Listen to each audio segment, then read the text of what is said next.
and welcome to Study English IELTS Preparation. I'm Margot Politis.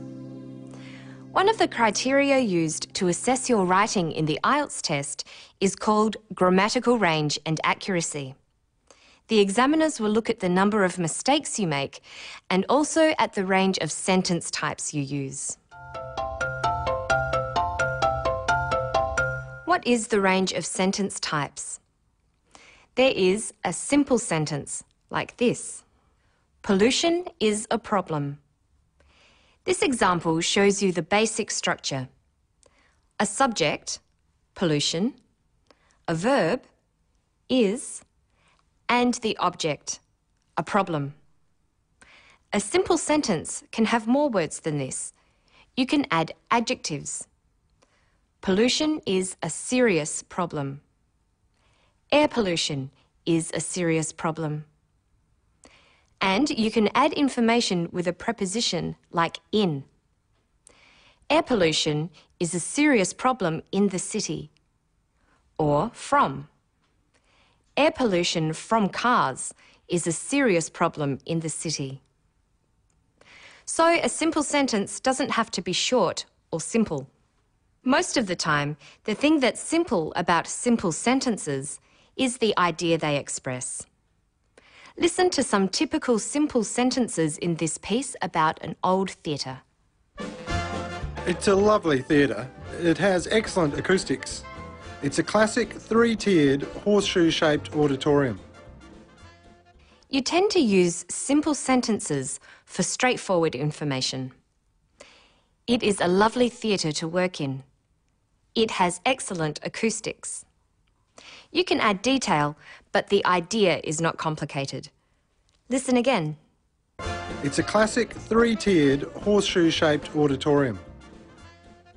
But it's best to use a variety of sentence types and not just a list of simple sentences. Listen to this. The foundation stone was laid in 1834 and the theatre opened in 1837. You can join two simple sentences together with and. The two sentences are, the foundation stone was laid in 1834.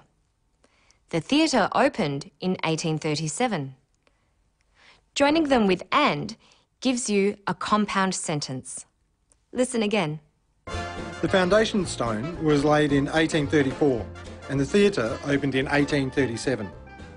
But what type of sentence do you use if you want to say something a little more complicated? Listen. Although the Theatre Royal has some disadvantages, such as the columns, which people don't like sitting behind, it still has atmosphere. This sort of sentence is called a complex sentence. A complex sentence isn't just two sentences joined together. Some parts of a complex sentence might not be a complete idea. For instance, the first part of this sentence is quite long with a subject, verb, and object, but it isn't complete. Although the Theatre Royal has some disadvantages, such as the columns, which people don't like sitting behind, that doesn't express a complete thought. It needs a simple sentence to finish it. It still has atmosphere. If you take the detail out, you have a structure like this. Although the theatre has disadvantages, it has atmosphere. Although the theatre has disadvantages is what is called a dependent clause. It depends on a simple sentence. It has atmosphere to become complete and form a complex sentence. Here is another complex sentence. When you stand in the middle of the stage, you can talk to everybody. When you stand in the middle of the stage. That's a dependent clause. It needs another simple sentence or independent clause to make sense. When you stand in the middle of the stage, you can talk to everybody. You can even change the order of the clauses and say, you can talk to everybody when you stand in the middle of the stage. Apart from although and when, some of the words used to create dependent clauses like this are which, that, because, after, and where. Knowing how to use them is important. It's something you should practice. There is one other type of sentence, which is a combination of compound and complex sentences like this. When the theatre was first built, it was said to look like a two-storey house, and on the outside of the building you can see the stone windowsills.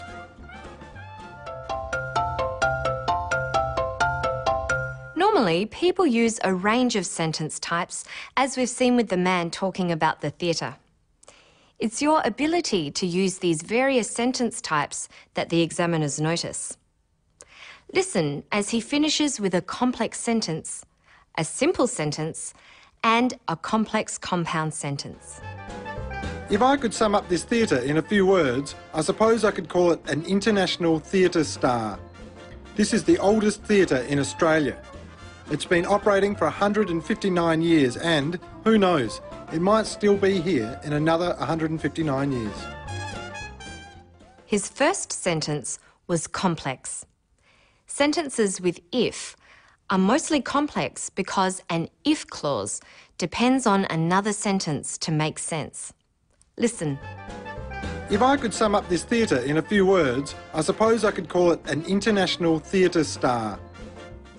Remember that a simple sentence can consist of a subject, this, a verb, is, and an object, the oldest theatre in Australia. Listen. This is the oldest theatre in Australia. A compound sentence is two sentences joined by but, or, as here, and. It's been operating for 159 years and, who knows, it might still be here in another 159 years. There are two sentences here joined by and. The second part is complex with the dependent clause, who knows. Who knows, it might still be here in another 159 years. So we've seen what can go right. What can go wrong? A simple sentence must have a verb. Is this a sentence?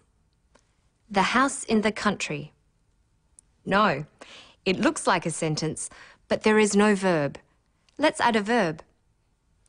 The house is in the country. That's a simple sentence.